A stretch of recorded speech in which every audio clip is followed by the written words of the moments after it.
A escola para mim não é só individualização, a escola para mim não é só personalização, a escola para mim não é um serviço a uma instituição, a escola para mim não é um bem de consumo, é um bem público e, portanto, eu julgo que nós temos que ter cuidado com este excesso de derivas e de desvios sobre a maneira de pensar a educação e julgo que, em vez desta espécie de dinâmicas, deveríamos pensar, ao contrário, numa ideia de metamorfose da escola que um homem como Edgar Morin nos trouxe por via do sistema Terra, dizendo que quando um sistema é incapaz de tratar dos seus problemas vitais e a escola hoje em dia está a ser incapaz de tratar dos seus problemas vitais, degrada-se, desintegra-se ou então é capaz de um gesto de metamorfose. O provável é a desintegração, diz o Edgar Morin. O improvável, mas possível, é a metamorfose.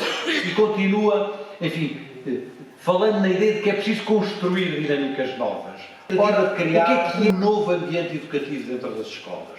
E o novo ambiente educativo das escolas vai ser muito diferente deste ambiente educativo.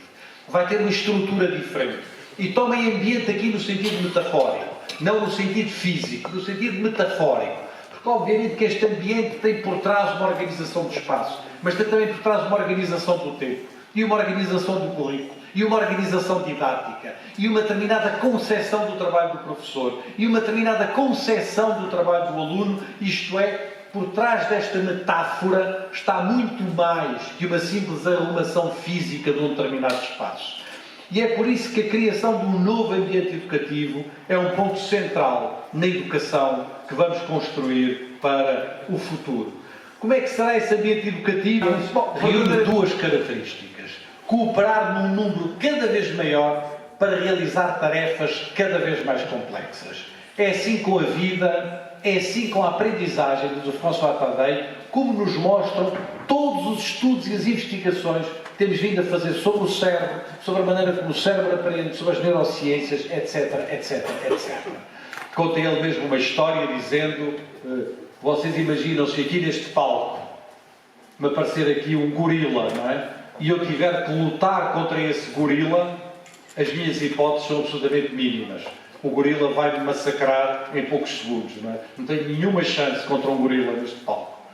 Mas se neste palco estiverem 1000 gorilas daquele lado e desse lado tiverem 1000 seres humanos, provavelmente os gorilas não têm nenhuma hipótese. E porquê? Porque nós somos capazes de cooperar de uma forma muito mais complexa e para realizar tarefas mais complexas do que os gorilas e temos capacidade de construir essa cooperação.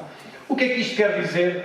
Quer dizer que a escola e a educação do futuro vai ser uma escola onde se valoriza a cooperação, onde se valoriza o trabalho entre os alunos, onde se valoriza a aprendizagem mútua, numa diversidade de tempos e de espaços.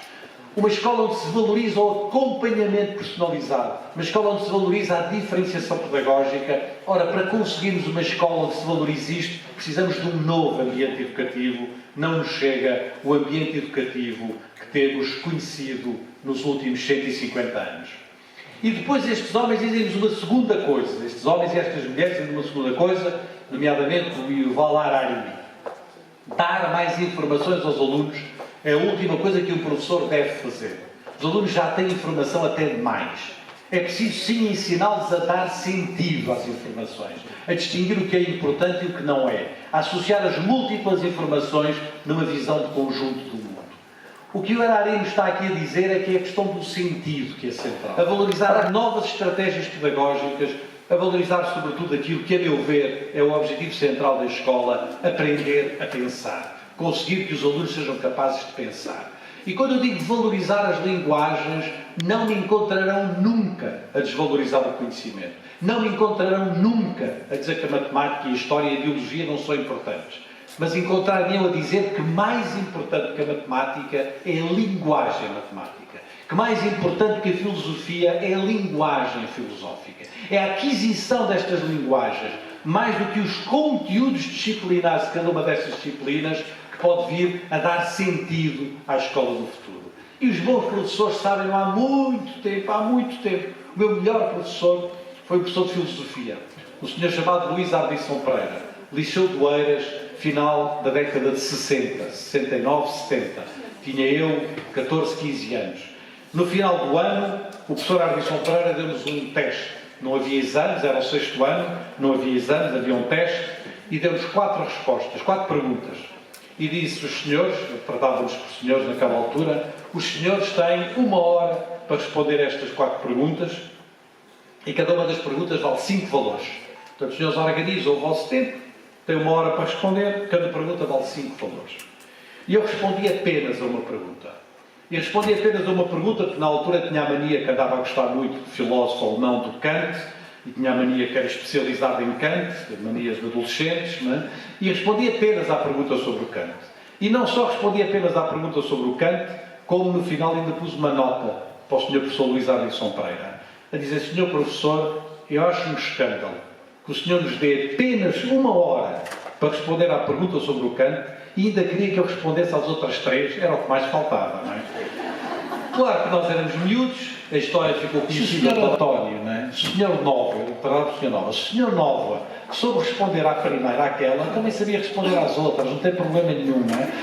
E o que ele estava a dizer naquela simplicidade pedagógica de um pedagogo extraordinário é que se ele tinha adquirido a linguagem filosófica que permitia interpretar o pensamento do Kant, essa linguagem filosófica era mais importante que eu saber muitas coisas sobre os outros filósofos que estavam ali. No fundo, o que ele estava a dizer com 50 anos de avanço, de antecipação, é o que eu estou aqui a dizer. Disciplinaridade ou de transdisciplinaridade, na verdade, são conceitos que já tiveram tantas interpretações e que já deram origem a tantos debates que eu prefiro não os utilizar, prefiro utilizar a ideia da convergência e depois, como eu vos falava há pouco, e a dimensão da criação. Património, que é o que nos trouxe até aqui, a criação, que é o que nos abre o que há de ser daqui para a frente. E eu ouvia-vos as vossas conversas, e em particular algumas intervenções da sala na mesa anterior, particularmente interessantes, na minha opinião, as memórias, que não são apenas as memórias das elites, que são as memórias do povo, que são as memórias de realidades das pessoas anónimas, ouvia-vos e lembrava-me muito. Eu sei que é muito polémico o que vou dizer e posso introduzir aqui um grande debate, mas permitam-me, porque isso estava na minha cabeça quando vos estava a ouvir. Um texto absolutamente extraordinário de um grande filósofo, historiador de ciência, francês, um senhor chamado Paul Ricoeur, que dizia ele uma coisa que eu acho luminosa, muito polémica, sobretudo para vocês, mas que eu gostaria de vos trazer aqui em jeito de reflexão. Dizia ele: não podemos recordar tudo. Não podemos recordar tudo. Se recordássemos tudo o que nos aconteceu, seja a nível individual, seja como sociedades, nós seríamos incapazes de viver. Ninguém pode recordar tudo. É impossível. Seríamos uma espécie de uns monstros de recordações, incapazes de agir e incapazes de funcionar. E, portanto, uma memória excessiva pode-nos muitas vezes arrastar para a nostalgia ou para o ressentimento e pode-nos deixar incapazes de agir, não é? Seja como indivíduos, seja como países, seja como Estados. Mas dizia ele a seguir: mas atenção, que também não podemos esquecer tudo. Não podemos passar uma espécie de detergente, não é? E de esquecermos tudo que nos aconteceu, seja no plano individual, seja no plano coletivo. E tudo o que temos a fazer é encontrar, dizia ele, o equilíbrio justo entre a memória e o esquecimento. Entre aquilo que devemos recordar e aquilo que devemos esquecer. E esse equilíbrio justo é o que faz a capacidade de termos uma relação com o património. Seja o património material, seja o património imaterial, para utilizar os conceitos da Unesco, que digamos, que nos permite agir e que nos permite ter, como dizia, sermos capazes de construir uma ideia de vida em comum. De vida em comum uns com os outros. As memórias não servem para nos fecharmos na nossa identidade, não nos servem para fecharmos dentro do nosso espaço, servem para podermos partilhar a nossa identidade, partilhar as nossas crenças, partilhar as nossas ideias e partilhá-las com os outros.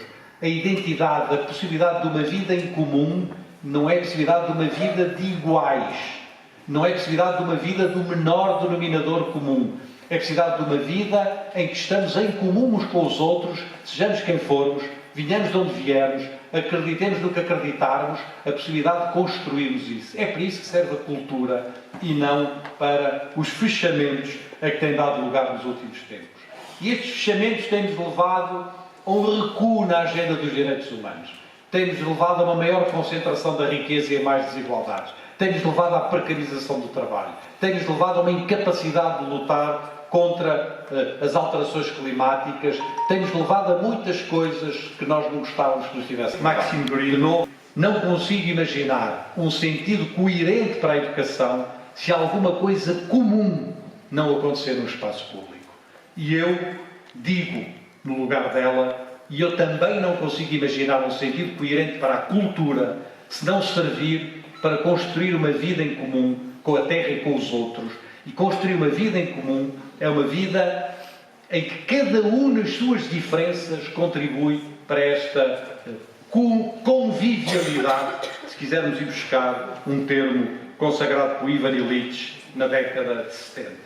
Em suma, e peço desculpa ter ido assim um bocadinho rápido, a educação, a ciência e a cultura, para mim, são fronteiras da liberdade e da razão.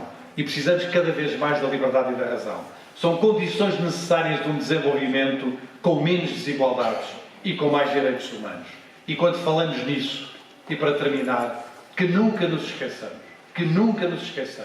porque esse é talvez o pesadelo da minha vida, que grande parte das barbáries da humanidade, foi cometida em países e em regiões onde havia muita educação, muita ciência e muita cultura. Nunca nos esquecermos disso. E isso é qualquer coisa que um homem como o George Steiner não permite que nós nos esqueçamos. O George Steiner é um grande crítico literário, felizmente ainda vivo, um senhor com quase 100 anos, dizia: a escola serve para educar humanos. E, portanto, ele marcava bem a ideia da dimensão humana dos nossos alunos. E na dimensão humana vai a ciência, vai o conhecimento, mas vai também a sensibilidade e vão também os afetos, a dimensão humana dos nossos alunos. A escola serve para educar humanos por humanos. E aqui vai a humanidade dos professores, vai a dimensão experiencial, a dimensão de vida, a dimensão de trabalho. Vai os professores como seres humanos, na sua relação. Vai o reconhecimento de que as novas tecnologias podem ser importantes e a inteligência artificial pode ser muito importante, mas que elas não vão substituir esta dimensão da relação humana sem a qual não há educação. A escola serve, dizia o Michael Epstein, e com esta terceira resposta ele responde ao George Steiner: a escola serve para educar humanos, por humanos, para o bem da humanidade. E se perdermos em vista a dimensão do bem da humanidade, a educação, a ciência e a cultura servem para muito pouco e podem servir mesmo para ser uma formosa moldura para o horror, podem servir para ser a tal fioleitura de que nos falava o George Steiner. É esta dimensão de educar humanos para o bem da humanidade que nos leva hoje a um trabalho forte de pensar em educação e não apenas a mesma educação de sempre, mas uma outra educação. De pensar a ciência no que são hoje os grandes dilemas e os grandes trabalhos e as grandes reflexões que é fazer sobre a ciência e não apenas mais ciência, mais revista, mais publicação, mais artigo, mais coisa. Não, o que pensar a ciência e o que é a ciência hoje e, obviamente, também pensar a cultura num mundo fragmentado, num mundo com tantas identidades, no qual precisamos construir o comum, construir uma vida em comum. Provavelmente não tinha nada para vos dizer.